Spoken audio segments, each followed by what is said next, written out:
ओम सच्चिदानंद भगवान की जय। सद्गुरुदेव भगवान की जय। एको देवः सर्वभूतेषु गूढः सर्वभूतान्तरात्मा सर्वभूताधिवासा साक्षी चेता केवलो निर्गुणश्च। ओम एक बार फिर बोलिए, सच्चिदानंद भगवान की जय। सद्गुरुदेव भगवान की जय। कुछ प्रश्न है? एक प्रश्न है कि आप बताया करती हो कि मैं प्राण नहीं हूँ, मैं इंद्रियां नहीं हूँ, मैं मन नहीं हूँ, मैं बुद्धि नहीं हूँ, मैं शरीर नहीं हूँ। ये तो पहले ही हुई, समझ में आती है बात कि मैं शरीर नहीं हूँ। और ये सब अगर मैं नहीं हूँ तो फिर हूँ क्या? सवाल मेरे मन में ये उठता रहता है कि मैं क्या हूँ। ये आज तक समझ में ही नहीं आ पा रहा। क्या हूँ, क्या तत्व है जो मैं हूँ, जिसको मैं कहूँ। एक प्रश्न है कि ये सांसें जो हैं ये क्या परमात्मा से या शरीर से, किससे ली जाती है? एक प्रश्न है कि ब्रह्म, ईश्वर, जीव, आत्मा, ये सब क्या है? इतने पहले ही पता है, ठीक है, देखना होगा, बताएंगे, है ना। पंचक्लेश क्या है? एक प्रश्न ये है कि पंचक्लेश क्या है।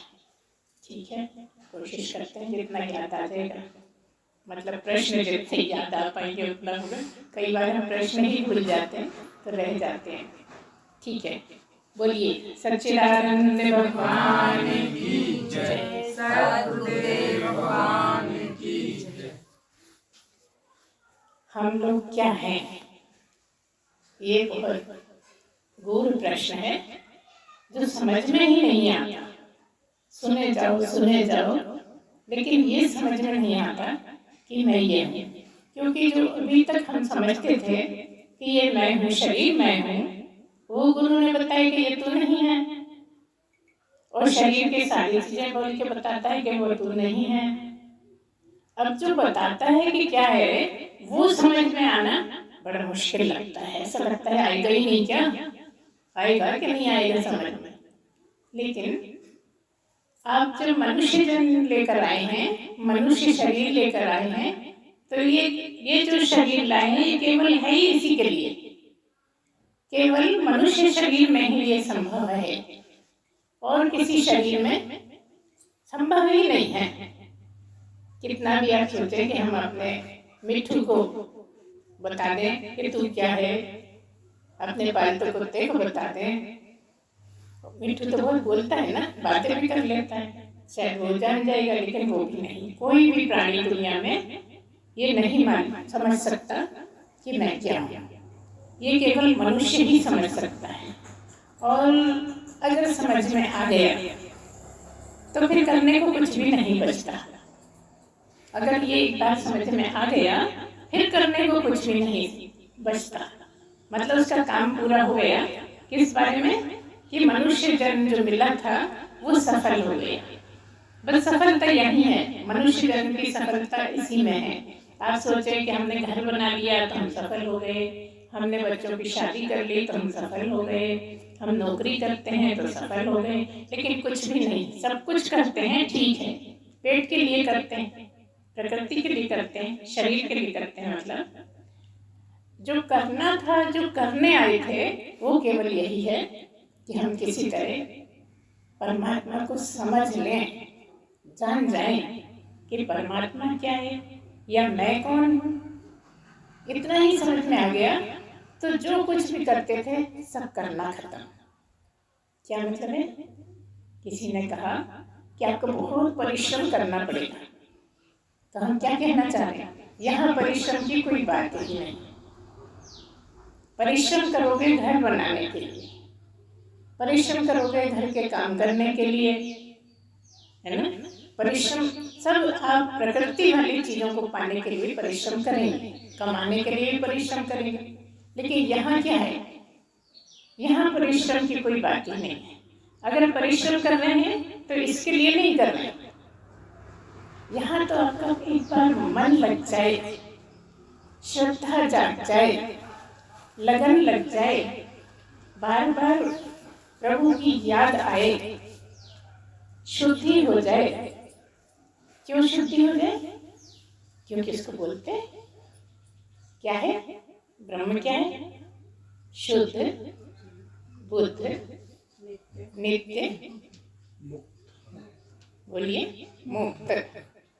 नित्य मुक्त है, क्या कहा? शुद्ध है, मतलब शुद्धि बहुत चाहिए। बुद्ध है, बुद्धि भी चाहिए, और ऐसी बुद्धि चाहिए जो बाल की खाल निकाल दे। जब तक संतोष नहीं हो, जब तक समझ में ना आ जाए, जब तक संतोष हो ही नहीं। अभी तो हमें संतोष को ऐसा लगता है बहुत संतोष है, सत्संग सुन लिया, संतुष्ट हो गए, अच्छा लग रहा है, सत्संग सुन लिया।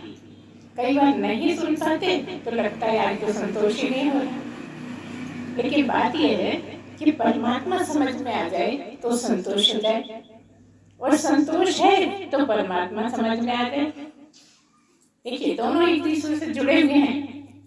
संतुष्ट अगर हैं तो परमात्मा आएगा समझ में। कहाँ से संतुष्ट? जगत से।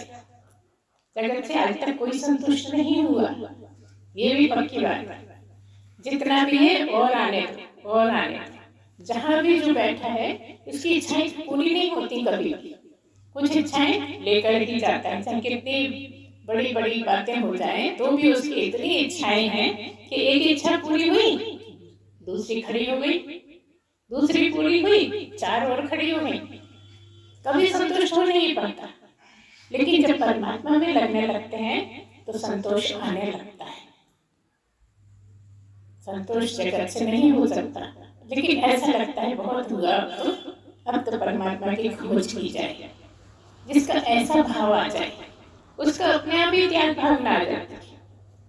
कुछ मिले न मिले, कुछ खाए न खाए, कुछ सुने न सुने, सूंघे न सूंघे, चखे न चखे, छुए न छुए, बस वो मिल जाए जिसके लिए मैं आया हूँ, वो समझ में आ जाए किसी तरह। बस ऐसी लगन लग जाती है। और जब ऐसी लगन लग जाती है ना, तो परमात्मा स्वयं ही आपको रास्ता दिखाने लगता है। फिर चोरी चोरी भजन करना आने लगता है। अभी तो हम भजन करते हैं, इसकी डोरी भी पीटते हैं। हम इतनी देर करते हैं, हमने बहुत अच्छा मंदिर भी सजा रखा है, वहाँ कम से कम 2 घंटे लग जाते हैं। ये तो पल भर की बात है। अगर सब जुड़ गया तो पल भर लगता है, बस 1 सेकंड में हो सकता है। ये जो ऊपर का है, हम ये कभी नहीं कहेंगे कि ये गलत कर रहे हैं। बहुत अच्छा है, क्योंकि शुरुआत है इसी से। लेकिन शुरुआत में भी कब तक रहोगे? पहली दूसरी में भी कितना टाइम निकालोगे? धीरे धीरे धीरे धीरे आगे भी तो बढ़ना है। आप कहोगे हाँ इसीलिए तो सत्संग सुन रहे हैं कि हमें आगे बढ़ना है, और फिर और कोई करने वाला नहीं, इसलिए हमें ही करना पड़ता है। ठीक है, हम कभी भी बार बार कहते हैं कि हम पूजा पाठ के लिए मना नहीं करते, करिए, उससे भी आपका मन कहीं जुड़ता है। लेकिन आप धीरे धीरे धीरे धीरे जो सत्संग में बताया जाता है ना, उसको भी ध्यान से सुन के उसमें आगे बढ़ने का प्रयत्न करें। क्या मतलब? शुद्धि कर लीजिए, बुद्धि को भी पैनी कर लीजिए, भगवान की प्रार्थना करके, पूजा करके, भजन करके, है ना, तरह तरह से। तो सबसे ज्यादा पैनी होगी परमात्मा के संग रहकर। आप कहोगे मिलता तो है नहीं, संग कहाँ से रहे? वो तो अंग संग सदा ही है, उसको कब संग रखना है? वो तुमसे अलग हटता ही नहीं है, तुम ही हट जाते हो उससे अलग। वो सदा तुम्हारे साथ है, और ये कोई नई बात नहीं है, पहली बार नहीं सुन रहे हो, बचपन से सुनते आए कि परमात्मा सदा संग रहता है हमारे। परमात्मा है इसीलिए तो सांसें चल रही हैं, ये सब जानते है ना। अगर परमात्मा नहीं है तो सांसें नहीं चलेंगी। और हमने क्या सुना है कि कोई जगह ऐसी है नहीं जहाँ परमात्मा नहीं है। हर जगह तो नहीं है का तो सवाल ही नहीं है। यहाँ पे हम चेतना की बात करेंगे, पर चेतना भी परमात्मा ही। जहाँ चेतनता है वहाँ चेतना है। अगर हम जीवित हैं तो चेतना से, चेतनता से जीवित हैं। और अगर हम अभी जिसको मानते हैं ये मैं हूँ, शरीर मतलब प्रकृति, प्रकृति है और चेतना है तो सांसें चलती है ना। अगर प्रकृति है और चेतना नहीं है तो सबको समझ में आ गया है ना, राम नाम सत्य है। तो मतलब क्या है कि चेतना भी हो और प्रकृति भी हो, चेतना के कारण परमात्मा तो किस चीज को छोड़ ही नहीं सकता है ना, क्योंकि वो सब जगह है, कण कण में है। तो ये भी तो मिट्टी है ना, तो कण कण में यहाँ भी है, सब जगह है, तो वो तो छोड़ता नहीं किसी को। लेकिन जब हम जीवात्मा की बात करते हैं तो उसमें 19 तत्व, और केवल 19 तत्व नहीं, बोलिए आत्मा भी 19 तत्व और आत्मा। इसलिए क्या कहते हैं, खाली जीव नहीं, जीवात्मा। जीवात्मा की बात है। जब जीवात्मा छोड़ देती है शरीर को तब उसको कहा जाता है कि मर गई, सिधार गई, है ना, स्वर्ग सिधार गए। अब भले चाहे नर्क में गए हैं, लेकिन कहेंगे क्या, क्योंकि किसने देखा है कहाँ गए, क्या देते हैं, स्वर्ग सिधार गए। वो तो सिधार गए। पूछो कि कहाँ है, तो कहते हैं वो तो कल ही स्वर्ग सिधार गए, या परसों, या फलानी तारीख को। तो फिर कौन था जो स्वर्ग सिधार गया? जो यहाँ है उसको तो हमने जला दिया, ये सभी जानते हैं। अच्छा, उसको जो इतना प्रिय था, जो थोड़ी देर भी हमें ओझल हो जाए तो लगता था कहाँ चले गए, क्या हुआ, कैसे चले गए, और वो जब चले गए तब उसको जल्दी जला। तो कौन था जिससे प्रेम था? आप कहोगे पिताजी, हम कहेंगे परमात्मा। बस ये हम में और तुम में अंतर है। तुम कहोगे कि भाई थे, हम कहेंगे नहीं, परमात्मा। तुम कहो कि बेटा था, हम कहेंगे नहीं, परमात्मा। क्या मतलब, सब में परमात्मा ही बैठा है। परमात्मा है तो तुम हो, परमात्मा है तो तुम हो, परमात्मा है तो तुम हो। एक परमात्मा के होने से सब है ना। अगर वो नहीं तो कुछ नहीं। तो जब परमात्मा है तो कौन है? अभी हमने कहा कि वो स्वर्ग से डाल गए, और अभी हम नहीं कह दिया कि परमात्मा है। तो आप कौन हुए? आप कौन हुए? कहने में जहन लगती, परमात्मा ही हुए, लेकिन अभी जीव हो क्योंकि जानते नहीं। बस इतना सा अंतर है ब्रह्म में, परमात्मा में और जीव में। अंतर इतना ही है कि नहीं जानता वो जीव है, जो जान गया वो परमात्मा ही है ना। जितने दिन से सुन रहे हो इससे यही पता लगता है, तब भी जो परमात्मा हो गया है वो कभी ये नहीं कहता कि मैं परमात्मा हूँ। ये बहुत खास बात है, अंडरलाइन करके बोलेंगे हम इसको, कि जिसने ये कह दिया कि मैं परमात्मा हूँ, या मैं गुरु हूँ, सदगुरु हूँ, या मैं तो भगवान हो गया, तो पक्का मान लेना कि वो है ही नहीं। यही टेस्ट है। अगर कोई कह रहा है कि मैं तो सदगुरु हूँ, मैं तो भगवान हूँ, मैं तो परमात्मा हो गया हूँ, तो बिल्कुल पक्का मानना ये हुआ ही नहीं। क्योंकि यहाँ ये पहली कंडीशन है। जो पहुँच जाता है वो कभी ये नहीं कहता कि मैं परमात्मा हूँ या मैं भगवान हूँ। कहने वाले कहते रहते हैं। इससे क्या पता लगता है? इतनी देर जो बात करी उसे पता क्या लग रहा है? अहंकार कट गया। बस इतनी ही बात है। जब मैं कहूँ कि मैं भगवान हूँ मतलब अहंकारी हूँ, है ना। मैं ब्रह्म हूँ मतलब अहंकारी हूँ। जब तक अहंकार नहीं कटेगा तब तक बहुत दूर की बात है। और देखिए होता भी है कि बाकी सब तो कट जाता है, अहंकार ही नहीं कटता। क्योंकि अहंकार इतना सूक्ष्म है, इतना सूक्ष्म है कि पता ही नहीं लगता कि कब आ गया। और हर कोई ये कहता है मैं अहंकार बिल्कुल नहीं करता। अहंकार करने वाला भी ये कहता है कि अहंकार बिल्कुल नहीं करता। जो नहीं करता उसको तो पता ही नहीं। अगर नहीं करेगा तो पहुंच गया समझिए। और इसके बारे में एक है भी उपनिषदों में, यस्य मतं तस्य मतं मतं यस्य न वेद स अविज्ञातम विजानतम विज्ञातम अविजानतम। इसका मतलब ये है कि वो कहता है, जो ये कहता है कि मैं जान गया, मैं समझ गया, मुझे आ गई बात समझ में, वो नहीं समझा। ये हम नहीं कह रहे, उपनिषद कह रहा है कि जो ये कहता है कि हाँ मैं भगवान हो गया, वो बिल्कुल भगवान नहीं हुआ है कि नहीं। इतनी ही बात है, इसी समझ में आ जाता है। लेकिन जो ये नहीं कहता, जो ये नहीं कहता कि मैं भगवान हो गया, अच्छा ये नहीं कह रहा कि मैं भगवान नहीं हूँ, क्योंकि हो तो तुम अभी भी, लेकिन जानते नहीं हो इसलिए नहीं हो।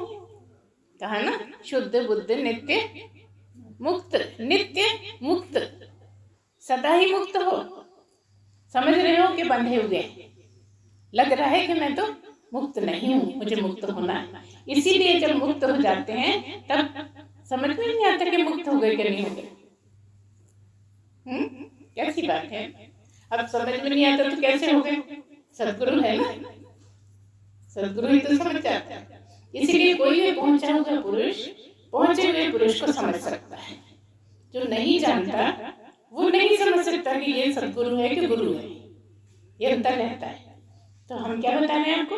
हम इतना ही बता रहे हैं कि आप हैं तो अभी भी परमात्मा, लेकिन नहीं समझ पा रहे इसलिए अभी नहीं है। इसलिए हम भी कहते तो हैं कि तू ही है परमात्मा, लेकिन तू अभी नहीं है। समझ जाएगा तब फिर आप उस जगह पहुंच जाएंगे। कौन सी जगह? अभी कहा गया आनंद में रहते हैं। वो जगह कौन सी है? प्राप्त पुरुष की जो स्थिति है वो आनंद में ही रहने की। उसको सुख दुख मरना जीना छू भी नहीं पाता। वो खुद ही नहीं मरना है उसको, तो दूसरे के मरने की कहाँ बात है ना। जिसको खुद मरने से डर लगता है, ऐसा लगता है मर जाएंगे तो क्या होगा, और होगा क्या बताओ? कुछ नहीं होगा, क्योंकि आप तो मरने वाले ही नहीं हो। सही गहराई में जाओ तो आप मरने वाले हो ही नहीं। अगर मरने वाले होते तो स्वर्ग कौन सुधारा? किसको बोला आपने स्वर्ग से धार गए? अगर इसको मानते तो जलाया क्यों था? तर्क करिए, सोच समझ के तर्क करिए कि अगर ये जिसको मैं कहता हूँ ये ही असली होता तो फिर मैं तो इतने लोगों को देखता रहता हूँ, मर गए 11 बजे पहुँचना है ना। तो फिर वो कौन था जिसको जलाया, और वो कौन था जो स्वर्ग सुधार गया? जलाया वो तो दिख रहा है, जो स्वर्ग सुधार गया वो कौन था? वही तो थे आपके पिताजी, भाई, ससुर, सास, जो भी होंगे, है ना, जो भी गए होंगे वही तो आपके थे। लेकिन वो दिखते क्यों नहीं? क्योंकि वो सूक्ष्म शरीर होता है। जब तक आप पूर्णता प्राप्त नहीं कर पाए तब तक सूक्ष्म शरीर एक शरीर से दूसरे शरीर बदलता रहता है। मतलब क्या हुआ? जिसकी हमने बात शुरू करी कि आप नहीं मरते, आप नहीं मरते, मतलब ये सूक्ष्म शरीर यात्रा कर रहा है, लेकिन फिर कहते हैं कि आप सूक्ष्म शरीर में नहीं है। आप तो सूक्ष्म शरीर के जीव आत्मा जिसको बोल रहे हैं, देखो जीव आत्मा बच्चे हुए वाले में भी है और शरीर छोड़ के चली गई। मतलब क्या हुआ कि जीव आत्मा तो हर जगह है, जीव जो था वो अब मृत हो गया, जीव चला गया दूसरी जगह। क्यों? क्या खाली जीव होता है? नहीं, आत्मा तो हर जगह है। आत्मा से तो कोई जगह खाली ही नहीं है। कभी कभी हमसे पूछते हैं क्या ये गुरु माँ जीवात्मा ही ब्रह्म है क्या? कई बार पूछ लेते हैं। तो क्या मतलब है? जीव जो है वो तो 19 तत्व हैं और आत्मा है हर जगह। आत्मा तो मरती नहीं, तो जो नहीं मरता वही ब्रह्म है। मुश्किल होता है समझना, है बड़ा आसान शब्दों में, लेकिन इतना उलझा हुआ लगता है कि जितना जितना सुलझाते जाओ उतना उतना लगता है उलझते जा रहे हैं। अच्छा, जीव अकेला जा नहीं सकता। जैसे ट्रेन बिना पटरी के तो चल नहीं सकती, ऐसे ही आत्मा का मामला है, चलती नहीं है आत्मा। आत्मा बिल्कुल स्थिर है, हर जगह है, हिलती डुलती भी नहीं। जैसे आप किसी पीपे में गेहूं भरे, खूब हिला भरते जा रहे हैं, हिलाते जाते हो और आ जाते हैं, और हिलाओ और आ जाते हैं, लेकिन एक स्थिति ऐसी आती है जब कितना भी हिलाओ एक मुट्ठी भी नहीं भर सकते, है ना। ऐसा पूरे संसार में, पूरे ब्रह्मांड में, क्योंकि खाली संसार तो छोटा ही है, ब्रह्मांड में जाने कितने संसार है। और ये भी कहते हैं कि कई ब्रह्मांड हैं। सोचिए, जब ये चिंतन करते हैं, बस इसी तरह से तो जुड़ना है परमात्मा से। खुद ही प्रश्न रखो, खुद ही उसकी खोज करो, लगातार गहराई से सोचो उसको, आखिर वो क्या होगा, वो कैसा होगा। आपने कहा ना कि वो कौन है, ये भी नहीं, वो भी नहीं, वो भी नहीं, तो फिर मैं कौन हूँ। थोड़ा सा शायद कुछ समझ में आए।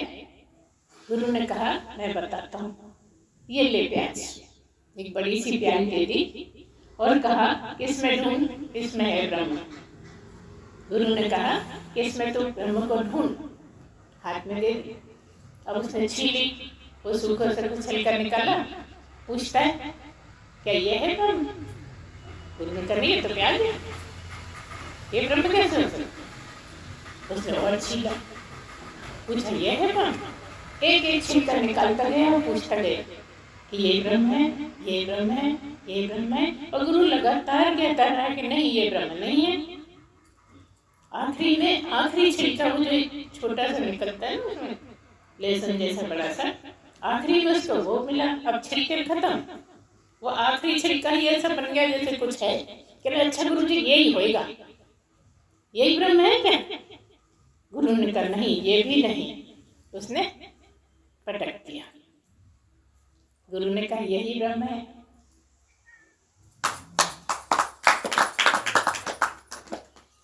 क्या समझे, कुछ है समझ में।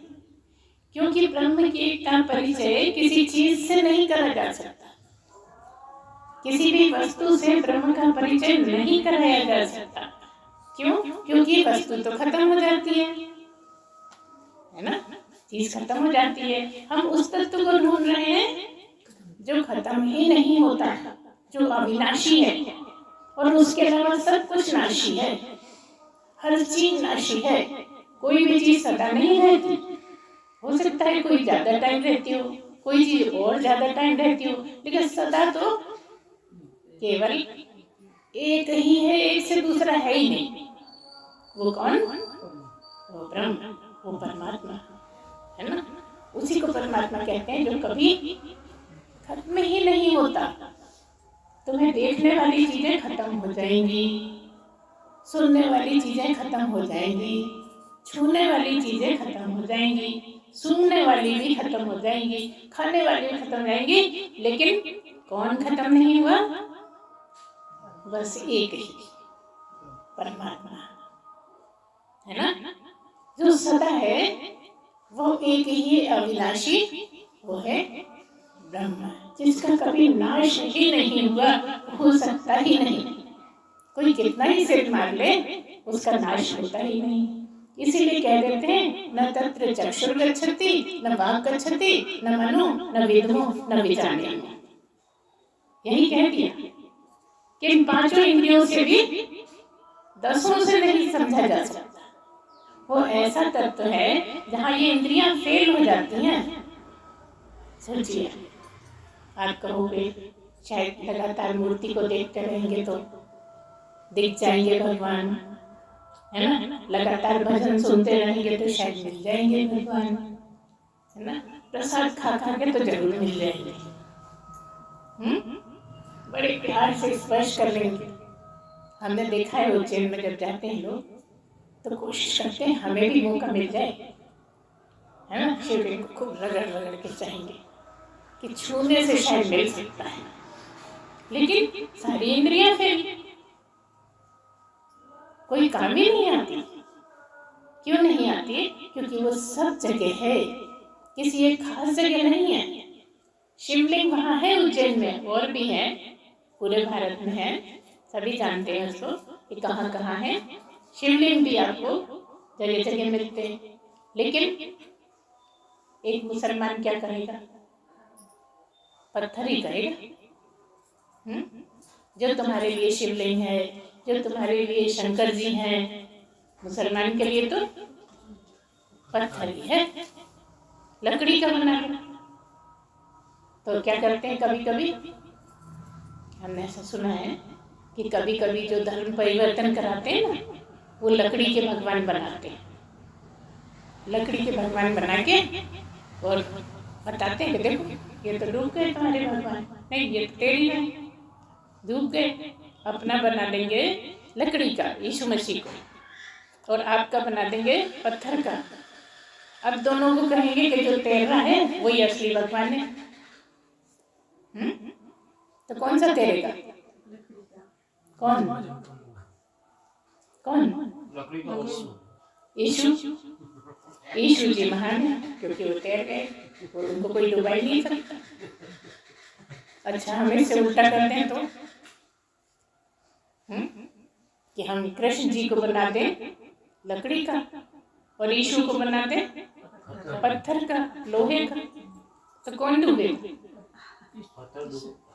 लेकिन हमारे साथी लोग नहीं समझ पाते। उनको लगता हाँ यार इनके भगवान बड़े अच्छे हैं, इनको कोई डुबा नहीं सकता, हमको भी बचा लेंगे, हम भी नहीं डूबेंगे। इस तरह से बहुत बहुत धर्म परिवर्तन करे गए हैं। ये एक अलग विषय है जो यहाँ बात निकली तो हमने बोला।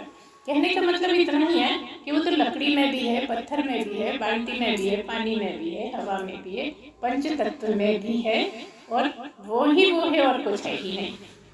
हवा में हवा नहीं, परमात्मा ही है। आकाश में आकाश ही आकाश। क्या है आकाश? कुछ नहीं, परमात्मा। खाली जगह को आकाश बोलते हैं, लेकिन सारी खाली जगह ही तो है जिसमें रखे हुए हैं सब। हम तुम रखे हैं, सामान रखे हैं, इंसान हैं, जीव हैं तो चल फिर रहे हैं, सामान एक जगह रखा हुआ है, लेकिन सब ब्रह्म ही है। क्यों है? क्योंकि ब्रह्म से ही हुए। ठीक है, खाट आपने बनाई होगी, लेकिन लकड़ी आपने बनाई? आपने लोहे से कोई भगवान बना लिए होंगे, लेकिन लोहा आपने बनाया। चांदी आपने बनाई, चांदी के भी भगवान होते, सोने के भी भगवान होते हैं। आपने क्या बनाया? आप कुछ बना सकते हो, लेकिन आपको उसने बनाया। आपके कण कण को उसने ही तैयार करा, और कण कण में वो स्वयं ही बैठा है, क्योंकि उसके बिना कण हो ही नहीं सकता ना। वो है तो कण है। इसका क्या सबूत है? जब प्रलय होती है तो सब कण खत्म, हर चीज खत्म, कुछ दुनिया में बचता ही नहीं। बचता कौन है? अविनाशी, जिसका कभी नाश हुआ ही नहीं, जिसका कोई नाश कर ही नहीं सकता, कोई उपाय ही नहीं है। वो तब भी रह गया, सब खत्म हो गया, चांद सूरज भी खत्म हो गए, लेकिन वो बना हुआ है। कौन है? अविनाशी तो तद्विद्धि येन सर्वम इदं ततम्। विनाशम, किसका विनाश होता है? विनाश जगत का हो जाता है, चांद तारों का हो जाता है, नदी तालाब पहाड़ सबका हो जाता है। और वो कहाँ चला गया? कोई गैस वाली चीज हो तो तब क्या हो गया? गैस बन गई। वो इतने बड़े बड़े पहाड़ कहाँ चले गए? जहां से आए थे, जिसने बनाया था उसी में ही समा गए। वो उसमें समाया हुआ था, और पहाड़ उसमें समाये हुए थे। अब पहाड़ तो दिख नहीं रहे, लेकिन वही है जो दिखता ही नहीं, जिसको कभी किसी ने देखा ही नहीं। इसीलिए हम कहते हैं ब्रह्म को कभी नहीं दिखता, ब्रह्म को कोई देख नहीं सकता। फिर भी कहेंगे कि ब्रह्म एक ही जगह दिखता है। कहाँ? बस सतगुरु में ही ब्रह्म दिखता है। कंडीशन ये है कि गुरु नहीं, सतगुरु ही होना चाहिए, क्योंकि सतगुरु कहते ही उसको है जिसने ब्रह्म को समझ लिया। तो एक सेंस में तो कहीं दिख ही नहीं सकता ब्रह्म, लेकिन एक सेंस में शिष्यों को ब्रह्म ही दिखता है ना। कोई किसी को दिखे न दिखे, मगर जो शिष्य होते हैं जो श्रद्धा करते हैं उन्हें तो सदगुरु ब्रह्म ही लिखता है। कोई माने ना माने, लेकिन वो तो मानते हैं कि हमने देखा है, और अगर वो दावा करते हैं तो गलत भी नहीं। कैसे कोई गलत है? तो अविनाशी तो तू उसी को समझ जिसका कभी नाश हुआ ही नहीं। अविनाशी तो तद्विति ये न सर्वम इदं ततम। ये जो सब चीजें हैं ना, ये तो खत्म हो जाती हैं, ये सब नहीं है। तो क्या है? जिससे ये सब बना है वही एक अविनाशी है। बाकी सब तो खत्म होने ही वाले हैं, उसको कोई बचा ही नहीं सकता। जो नाशी तत्व है उसको आज तक कोई बचा ही नहीं सका, और जो अविनाशी है उसको कोई खत्म नहीं कर सका, उसको कोई मार नहीं सका। देखिए, यहाँ तक कि राम और कृष्ण के भी भगवान है ना? राम और कृष्ण के भी शरीर तो खत्म हो गए, लेकिन राम कृष्ण खत्म नहीं हुए। ये हम किसको बोल रहे हैं?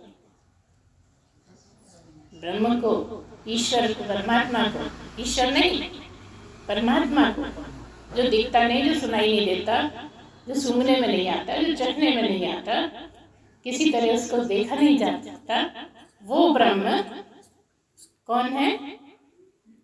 जो कृष्ण में रहता था वो असली कृष्ण, जो राम में रहता था वो असली राम, जो सदगुरु में रहता है वो ब्रह्म है ना। वो तो खत्म नहीं हुआ, इसीलिए कहते हैं कि राम खत्म नहीं हुए, कृष्ण खत्म नहीं हुए। हाँ, शरीर खत्म हो गए, शरीर तो सबका खत्म होना है, क्योंकि खत्म होने ही वाला है। पहले जमाने में कुछ ऐसे भी लोग हुए थे कि बादशाह को मसाला लगा के रख देते थे कि शायद फिर से जी उठेंगे। और आज के टाइम में भी हमें याद नहीं आ रहा नाम, आशुतोष एक सदगुरु थे, एक संस्था के आशुतोष, उनको मसाला लगा के रख रखा है कि शायद वो जी उठेंगे। लेकिन कई साल तो हो गए, अभी तक तो नहीं उठे। कहने का क्या तात्पर्य? तात्पर्य इतना ही है कि ये जो पंच तत्व का शरीर है ये तो खत्म होना ही है। अच्छा, आप जैसे आप खाते हो, केरी खाते हो, है ना, तरह तरह के अचार डालते हो, तो अगर ऐसी रख दो तो सड़ जाता है, और मसाले में डाल दो तो नहीं सड़ता है। अगर गंदे हाथ नहीं लगाओ, नहीं करो तो नहीं सड़ता है। लेकिन तब भी कभी ना कभी तो खराब हो ही जाता है, क्योंकि उसका है ही नाशी है, वो अविनाशी हो ही नहीं सकता। इसी तरह से शरीर भी वही पंच तत्वों का बना हुआ है। कितना भी कुछ कर लो, पूरा एड़ी चोटी का दम लगा लो, लेकिन जो नाशी है उसका तो नाश होना ही होना है, और जो अविनाशी है उसका कोई नाश कर नहीं सकता। और वो बहुत से हैं नहीं, बहुत सौ में एक अकेला रहता है, लेकिन वो बहुत से नहीं है एक ही। उसको कोई कैसे मार सकता है? कैसे मारेगा कोई? उसको शस्त्र काट नहीं सकते, आग जला नहीं सकती, है ना, और पानी गीला नहीं कर सकता, हवा सुखा नहीं सकती। ऐसा है, वो कौन है? परमात्मा, ब्रह्म। उसको कोई कुछ बिगाड़ ही नहीं पाता। नैनम छिन्दन्ति शस्त्राणि नैनम दहति पावका न चैनम क्लेदयन्त्यापो न शोषयति मारुता। यही मतलब है जो भी हमने कहा, किसको शस्त्र काट नहीं सकते, नैनम छिन्दन्ति शस्त्राणि नैनम दहति पावका, उसको आग नहीं जला सकती, उसको पानी गीला नहीं कर सकता, और उसको हवा सुखा नहीं सकती। क्यों नहीं सुखा सकती, क्यों नहीं जला सकती? क्योंकि वही हवा बन गया है, वही पानी बन गया है, बन गया है। लेकिन जो नहीं बना है वही है परमात्मा। देखिए कितनी बड़ी बात। हर वक्त तुम परमात्मा को देख रहे हो, लेकिन परमात्मा को देख नहीं पाते। हर वक्त परमात्मा को सुन रहे हो, लेकिन परमात्मा को सुन नहीं पाते। सब कुछ क्यों? क्योंकि समझ वहां नहीं। समझ वहां हुई कि सब कुछ परमात्मा ही है। अब इसको कैसे बताएं, बताओ। कि समझ बदली कि दुनिया बदल गई। जो सब लगता था कि ये है वो है, ये और हो जाए, ऐसा हो जाए, इसको फेंक आओ, इसको रख लो, जो छाटा भी नहीं करते थे, तो जैसे ही समझ पलटी कि सब कुछ पलट गया। परमात्मा ऐसा ही है कि समझ पलटी कि आनंद में आए। अच्छा, कौन सी समझ? क्या खराब समझ हो जाए तो हो जाएगा समझ? नहीं भाई, श्रुति बुद्धि सदा से जो है वही मुक्त है ना? एक परमात्मा ही मुक्त है। उसको समझे नहीं कि हम भी मुक्त, जो आनंद में है उसको समझे तो हम भी आनंद में है ना जी? नहीं तो छोटे छोटे दुख बहुत विचलित कर देते हैं, बहुत परेशानी हो जाती है। यहाँ तक कि अरे कहीं कुछ हो तो नहीं गया होगा, अरे ऐसा हो गया, वो घर से गए हैं, कुछ हो तो नहीं गया, इसी में जिंदगी निकल जाती है। लेकिन जब आपको आनंद का मजा मिल जाता है, तब भी मजा ही बोल रहे हैं हम दुनिया के जी। कहना तो यही है कि आनंद मिल जाता है, लेकिन अभी तो मजों से परिचित हो ना, सुख से परिचित हो, मजों से परिचित है, तुम आनंद से तो हो नहीं परिचित। तो इसलिए हम कह रहे हैं कि जो असीम असीम असीम मजा है ना, वही आनंद है, जिसकी कोई सीमा ही नहीं, जो कभी खत्म होता ही नहीं, जो आया तो आ ही गया, फिर जाने का नाम ही नहीं। शरीर चला जाएगा लेकिन आनंद नहीं जाएगा, क्योंकि वो स्वयं ही आनंद है। कौन? परमात्मा, ब्रह्म, आनंद स्वरूप बोलते हैं ना उसको, है कि नहीं? तुम हो सुख स्वरूप, वो है आनंद स्वरूप। बहुत सारी बातें उसके बारे में होती हैं जो बोली तो नहीं जा सकती एक बार में, लेकिन लगातार लगातार सुनते रहो, गुनते रहो, गुनते रहो, जुगाली करते रहो। अभी जुगाली की बात हुई थी ना, ये सब करते रहो, एक दिन तुम स्वयं ही आनंद हो जाते हो, तुम पूरे के पूरे आनंद ही हो जाते हो। पूरा क्या?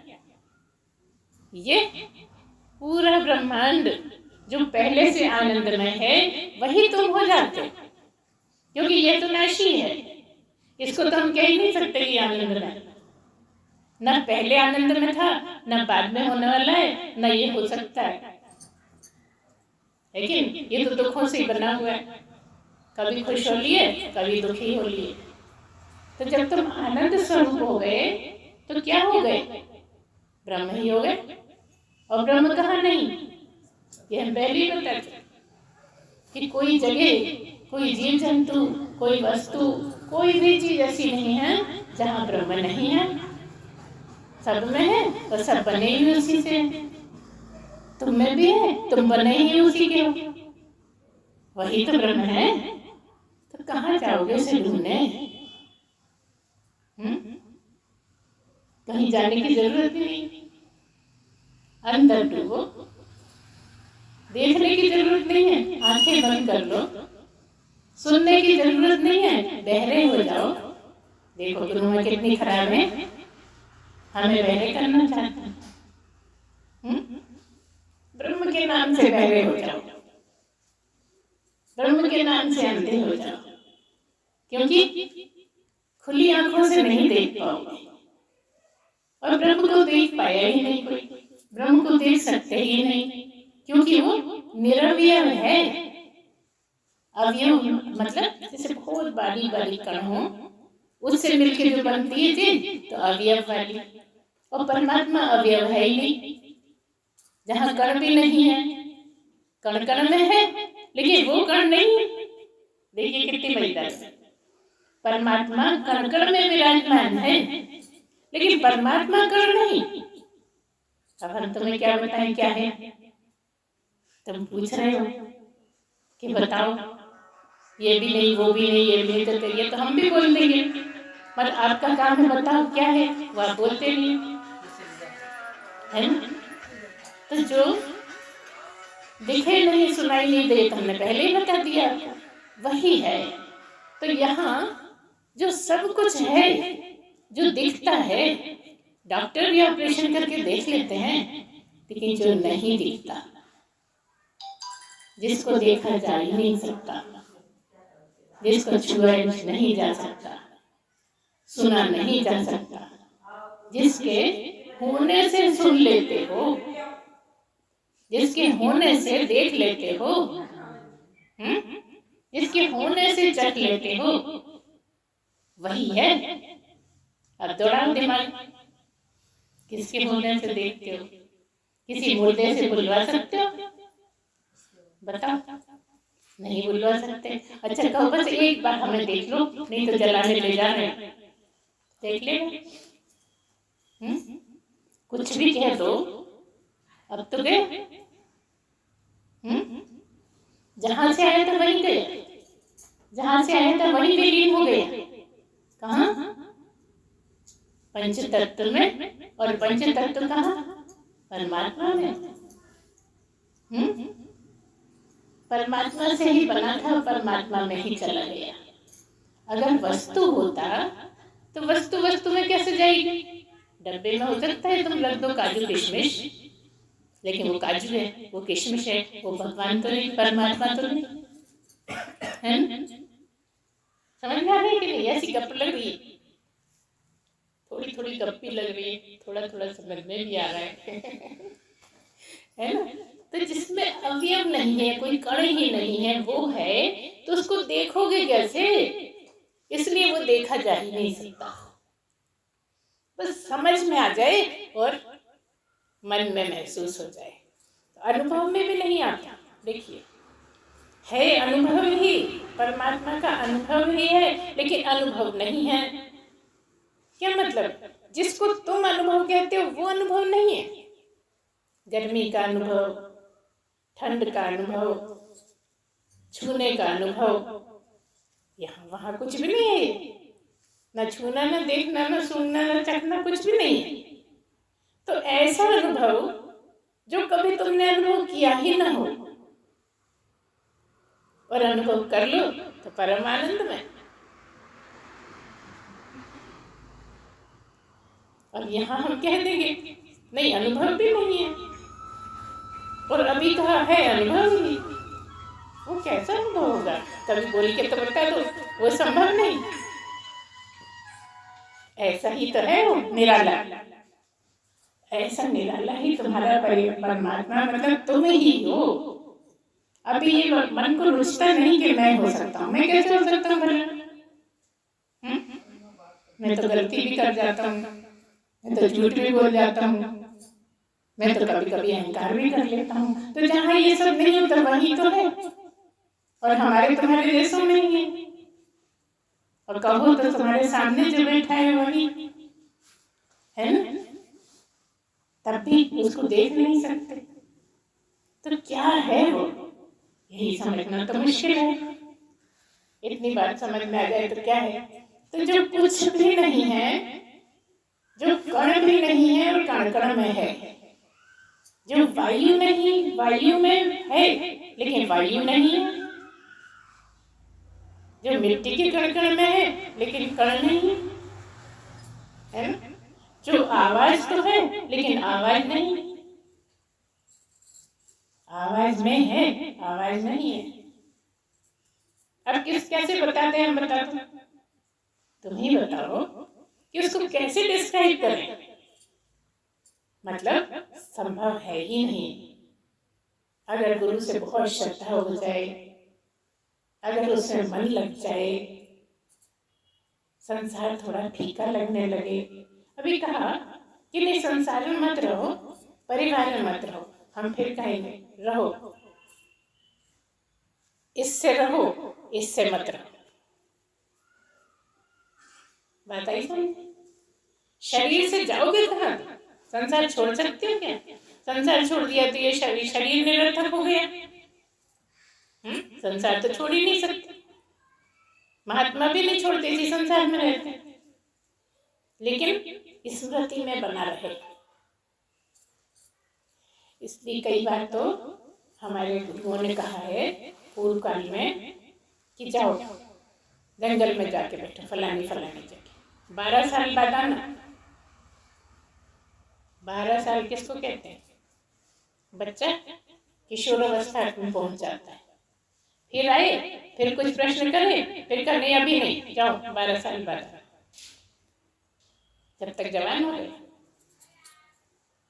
हो नहीं गए। हम समय का बता रहे, आया तो जवान ही होगा, ज्यादा से ज्यादा 5 साल के ध्रुव रहे, प्रहलाद रहे। लेकिन जब तक मन होता है लोगों का, उनकी तो परिस्थितियां बन गई थी। लेकिन अगर कोई ऐसा लेकर आया है तो परमात्मा को जानना है, तो थोड़ा मैच्योर हो जाता है, तब लगता है 13-14 साल का तो हो ही जाएगा, तब उसको लगन लगेगी। तो जवानी आ गई, फिर अधेड़ हो गया। कितनी बार भेजा उसको, 12-12 साल के लिए 4-4 बार भेजा। लेकिन आखिरी बार में जब प्रश्न किया तो पता लगा हाँ अब जाने की जरूरत नहीं, अब तुम दूसरों को दो, जो तुमने पाया है वो दूसरों को समझाओ। और देखो समझा सकते नहीं, समझा रहे, लगातार समझा रहे, लेकिन किसको समझ में आया? क्या बोलने से समझ में आता है? क्या परिश्रम करने से आता है? ये तो हम पहले ही बता चुके कि 10 इंद्रियों से कुछ काम की नहीं है। अब हम फिर कह दें न तत्र सूर्यो भाति न चंद्र तारकम न नेमा विद्युतो कुतोयम अग्नि, नेमा विद्युतो भाति कुतोयम अग्नि। कह दिया कि वहां सूर्य की भी पहुंच नहीं है। जैसे कभी अंधेरे में हमें कोई चीज नहीं मिलती तो हम लालटेन लेके चले जाते हैं, देख लेते हैं।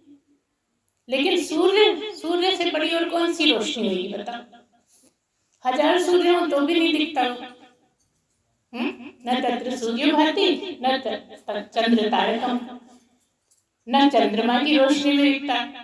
जुगनी की रोशनी में कैसे दिखेगा? जुगनू सभी जानते हैं, जलते बुझते रहते, उनकी कोई रोशनी नहीं रहती, बस ये पता लगता है कि यहाँ जुगनू है, जहाँ जहाँ चमकता है। इसी तरह से वो भला ये चूल्हे की आगे में कैसे समझोगे, टार्च से कैसे देखोगे उसको? हालांकि इसमें टार्च की बात नहीं है, लेकिन समकक्ष है। जैसे लालटेन है, जैसे दिया है, ऐसे टॉर्च भी है आजकल, लेकिन उसे दिखता ही नहीं है। न तत्र सूर्यो भाति न चंद्र तारकम नेमा विद्युतो भाति कुतोयम अग्नि। तो ये भला आगे की रोशनी में कैसे दिखेगा वो? कैसे दिखेगा बताओ? लगातार चिंतन करने से, लगातार उसमें सोचने से, लगातार उसमें रहने से, लगातार आपको अपनी शुद्धि बनाए रखने से, स्थूल शुद्धि फिर धीरे धीरे सूक्ष्म शुद्धि।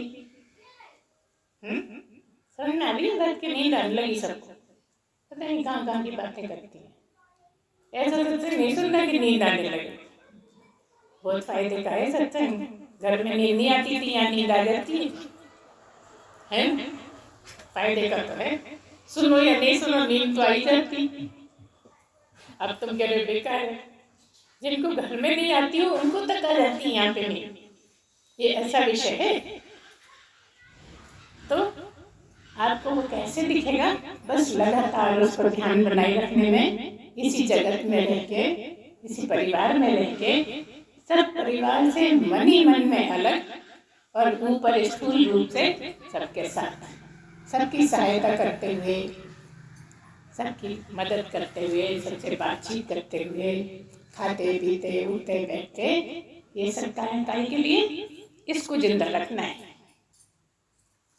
ये बड़ा काम का है। इसलिए हमारे यहाँ क्या कहते हैं? 100 साल जियो। आशीर्वाद में जब कोई बच्चे पैर छूते हैं कहते हैं 100 साल जियो, मतलब जितनी लंबी आयु होगी उतनी संभावना है। 50 साल में नहीं हुआ तो 60 में हो जाएगा, 65 में हो जाएगा, क्योंकि सन्यासी ही 75 साल में होते हैं। जिन्होंने सन्यास नहीं लिया है, जो सन्यासी की इच्छा भी नहीं करते हैं, और अगर 75 साल जिए हैं, 75 ईयर्स, तो वो सन्यास की तरह हो जाता है। अब इतने बुढ़ापे में क्या पहनोगे, क्या सजोगे, क्या करोगे, क्या नहीं करोगे, अपने आप ही मन हट जाएगा। इसलिए अगर लगन लगी हुई है, अच्छा लगन नहीं भी लगी, हम यहाँ ये भी बोलेंगे कि अगर लगन नहीं भी लगी है तो क्या होता है? आप जिंदगी भर कोशिश करो नहीं मिलेगा, लेकिन मरते टाइम जरूर मिल जाएगा। क्या बोला हमने? मरते समय समझ में आ गया कि संसार छूटे ही जा रहा है, क्या छूट करे। देखो बहुत आसान है मरते समय मुक्ति पाना। कह तो देते हैं वो तो मुक्त हो गए, मुक्त कोई नहीं होता। मुक्त कौन होगा? जैसे गीता में बताया कि उस समय अगर आपको याद आ जाए, सारी जिंदगी याद करते रहे, उस समय बेटे को याद करने लगे, सारी जिंदगी याद करते रहे और किसी को याद करने लगे, दोस्त को याद करने लगे, अरे यार यहाँ पे होता है एक बार देख लेता, बस गया चांस। तो सारी जिंदगी क्यों याद करना है कि कम से कम मरते समय तो याद आ जाए। और देखो मरते समय बड़ा आसान भी है, क्योंकि वैसे ही सब छूटा जा रहा है, अपने आप ही त्याग हो गया, करना नहीं पड़ा। मरते समय अपने आप ही त्याग हो गया, अपने आप ही हे भगवान मुझे बचाओ। इनकी देखा था हमने, ऐसा लगता था जैसे यमदूत आ रहे, ऐसा ऐसी स्थिति भी बन जाती है कि दिख रहे हैं लेकिन जाना नहीं चाह रहे, लेकिन जरा भी भगवान की याद नहीं आ रही।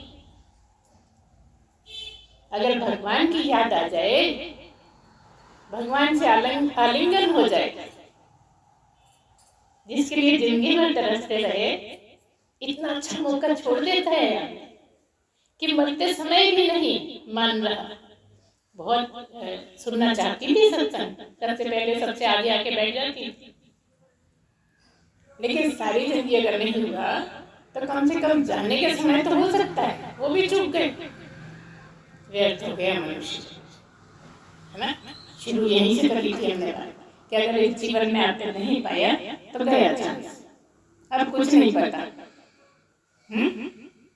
पता है गारंटी अगला जन्म फिर हम यही वाले शरीर लेके आएंगे, आपको गारंटी? किसी को गारंटी नहीं है। गारंटी लेकिन यहाँ है कि मनुष्य जन्म में अगर लगन लग गई, सदगुरु से श्रद्धा हो गई, तो कह दिया श्रद्धावान लभते ज्ञानम, ज्ञानम लब्धा, थोड़ी सी देर ज्ञान प्राप्त करके ही और वो परमात्मा में समा जाता है। कौन?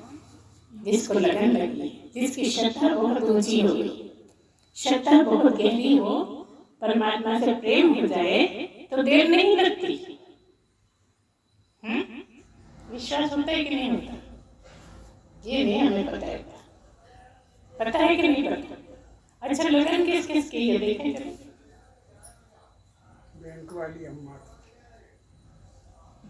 हम तो ये कहेंगे कि आप क्या कहो कि हमें लगन नहीं है, लेकिन आप पैदा ही जब मनुष्य बन के आए जब लगन थी, बिना लगन के मनुष्य नहीं बन सकते, कहीं ना कहीं लगन थी। फिर तुमने छोड़ दी 20-40 समय, इससे मोहित हो गए, उससे मोहित हो गए, उसमें फंस गए, इसमें फंस गए, सब चले गए। नहीं तो उसने बिल्कुल ठीक समय में तुम्हें मनुष्य बनाया था कि बस इसी को बढ़ा ले, मैं मिल जाऊंगा तुझे। लेकिन इतने रम गए अपनी इंद्रियों में, अपनी चाहतों में इतने फंस गए कि भूल ही गए क्या मायका के लिए। हजारों हजारों लाखों करोड़ों तो ऐसे हैं जो सत्संग में आना ही नहीं चाहते। नहीं हमारे पास फालतू टाइम नहीं। सोचिए सबसे फालतू टाइम वाले सत्संग में होते हैं। उनसे पूछो कैसे मुश्किल से आप आते हैं, कैसे अपने टाइम को बचत कर करके। आज तो चले ही जाते हैं, जाना होता ही नहीं है, आज तो चले ही जाते हैं बड़ी मुश्किल से। और जो रेगुलर आते हैं उन्हें कितना बनाना पड़ता होगा, कुछ काम आने से पहले निपटाए आए, जो बात के हैं बात के लिए छोड़े आए, और तब भी आ गए। देखो पिक्चर नहीं गए, खेल तमाशा देखने नहीं गए, क्रिकेट का मैच देखने नहीं बैठे, कहाँ आ गए? सत्संग में आ गए। क्यों? क्योंकि लगन है। मनुष्य जन्म निकला जा रहा है, भागा जा रहा है, इसको कैसे पकड़ेंगे? चला गया एक बार। बस ऐसे ही लोग सुन पाते हैं, मन लगा पाते हैं। और थोड़ी सी मेहनत और करें तो चिंतन भी कर सकते हैं श्रवण के बाद, है ना। क्या करें गुरुवान, इतने काम रहते हैं कि चिंतन तो होता ही नहीं है। चिंता तो कामों की लगी रहती है, कामों की भीड़ है, इसके बाद ये करना है, इसके बाद वो करना है, इसके बाद वो करना है। चिंतन कब करें बताओ। कोई बात नहीं, ठीक है, कामों में ही लगे। सोते समय तुम क्या काम करते हो? अब तुम इतने थके रहते हो कि आते से नींद आ जाती, नींद से पहले तो जगे रहते हो, खड़े खड़े तो नहीं सोते। बस वो 2 मिनट, हम नहीं कह रहे 1 घंटा, जिनके पास टाइम हो 1 घंटा करें, आधा घंटा करें, जब तक नींद नहीं आए तब तक करें। लेकिन कोई भी सोता तो है ही ना, कितना भी बिजी पर्सन है, लेकिन सोते तो सभी हैं। तो बस उतनी सी देर को तो करना है। सोते समय अगर करने लगे सच्ची मन से, मतलब अब सब काम भूल गए, घर को भूल गए, बच्चों को भूल गए, कमरे को भूल गए, बिस्तर को भूल गए, ओढ़ना भूल गए, बिछाना भूल गए, बस एक दीपक जल रहा है, काहे का? याद का। उस दीपक में ही समा जा।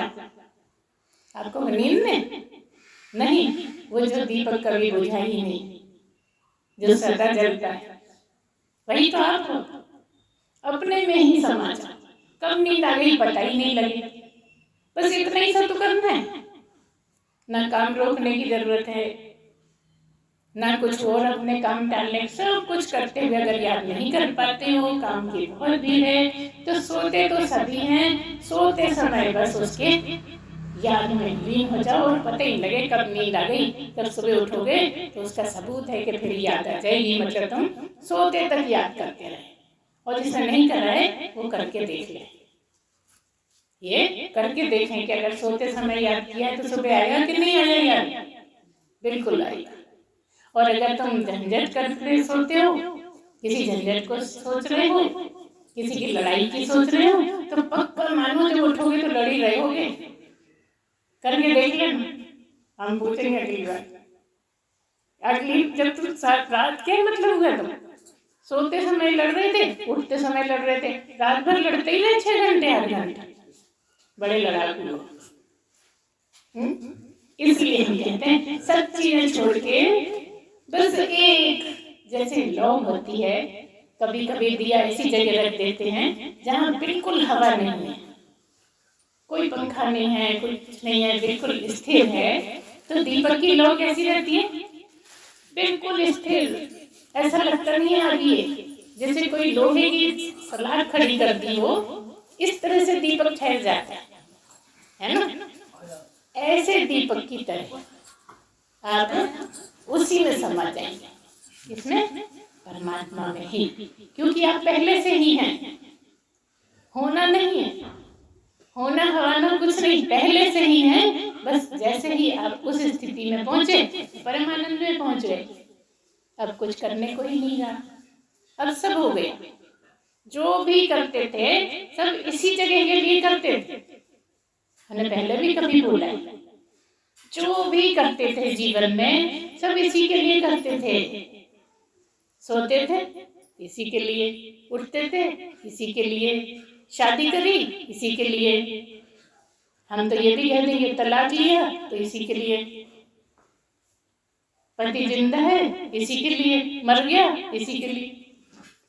अब ये बात समझ में नहीं आती, इसलिए हम तुम पे छोड़ते हैं चिंतन मनन करने की। कैसे? हर बात इसी के लिए कैसे थी? क्योंकि मनुष्य हो, मनुष्य बन के आए हो, और ये संभव केवल मनुष्य शरीर के साथ ही है। जब मनुष्य शरीर जितने समय मिला है तुम्हें, बस उसी समय तो मौका है, उसके अलावा कब मौका आएगा? कब आया था? क्या सांप के जन्म? ठीक है, कुबेर की बात होती है कि जहाँ बहुत धन होता है वहाँ सांप बैठे रहते हैं, लेकिन परमात्मा कौन से जन्म? बस एक ही मनुष्य जन्म में आकर ही आप ये समझ सकते हो कि परमात्मा कौन है, मैं कौन हूँ, क्या मैं ही वो हूँ या वो ही मैं हूँ, क्या है क्या नहीं है, ये केवल इसी जन्म में पता लगेगा, है ना। क्योंकि वो कुछ भी अवयव नहीं है, निरवयव है, उसको देखा नहीं जा सकता। वो कौन, परमात्मा कहो या ब्रह्म कहो, जो कुछ भी नहीं करता, जो अकर्ता है, वही ब्रह्म।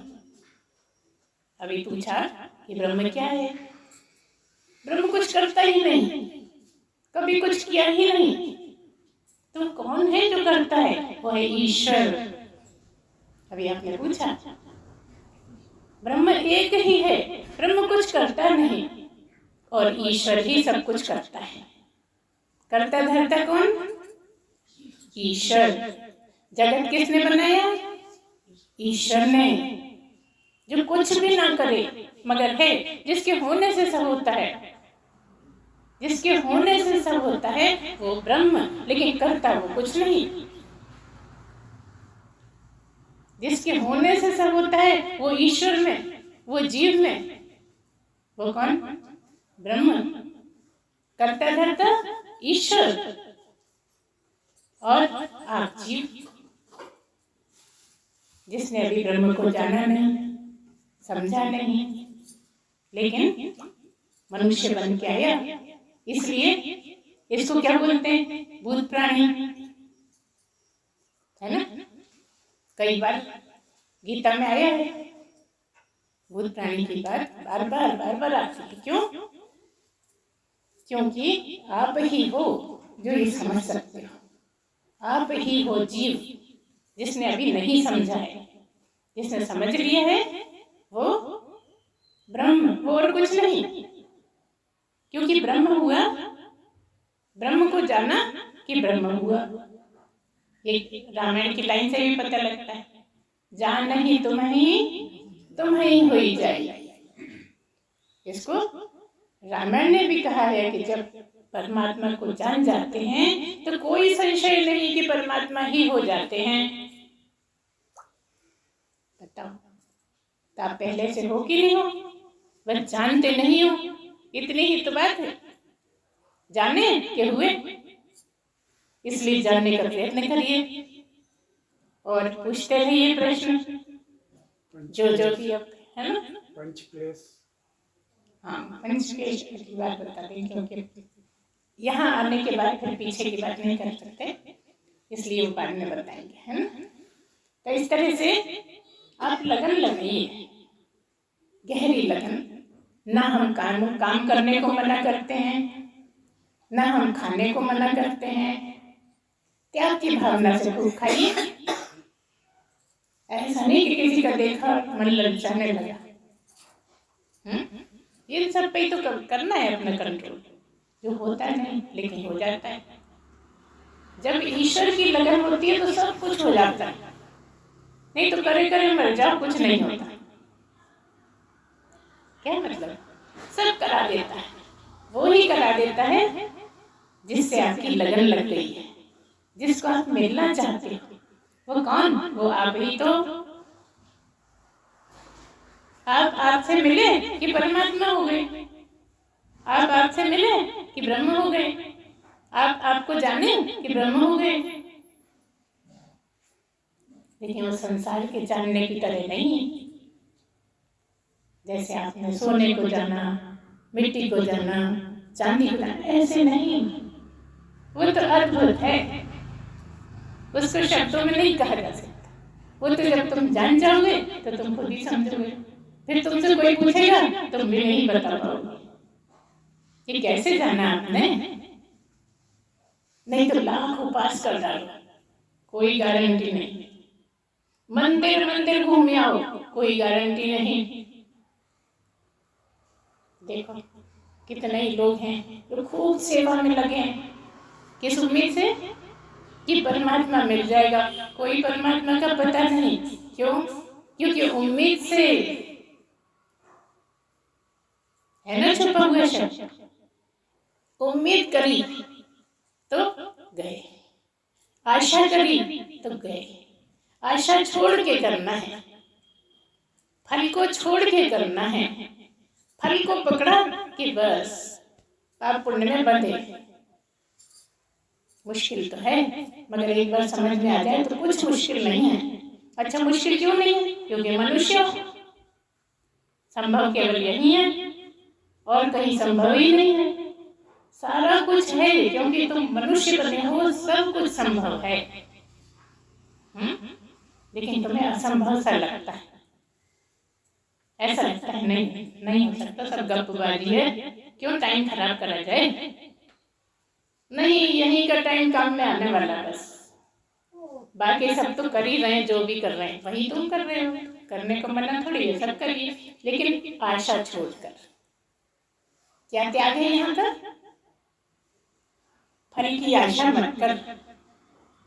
सब करता है, फल की आशा करेगा तो फल में फंस जाएगा।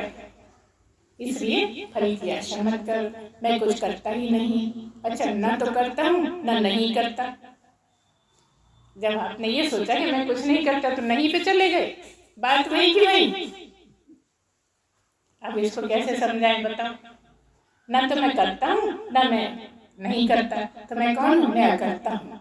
करने वाला कौन? ईश्वर। क्या समझ में? परमात्मा नहीं, ब्रह्म नहीं, ईश्वर। करता धरता ईश्वर।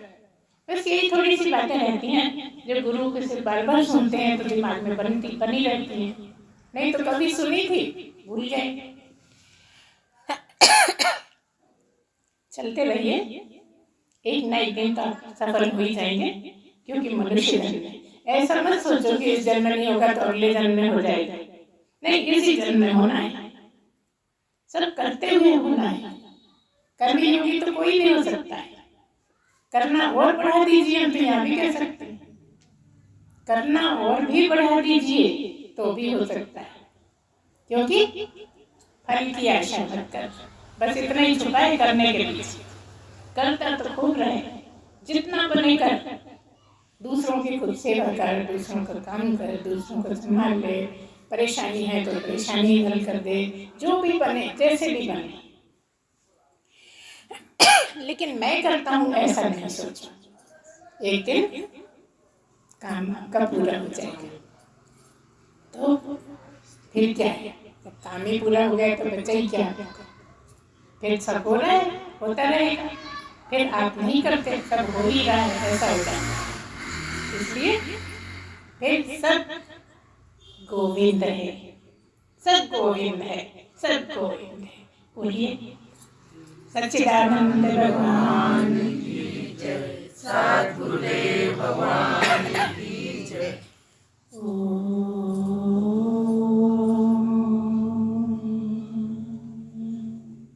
पूर्णमदः पूर्णमिदं पूर्णात् पूर्णमुदच्यते पूर्णस्य पूर्णमादाय पूर्णमेवावशिष्यते।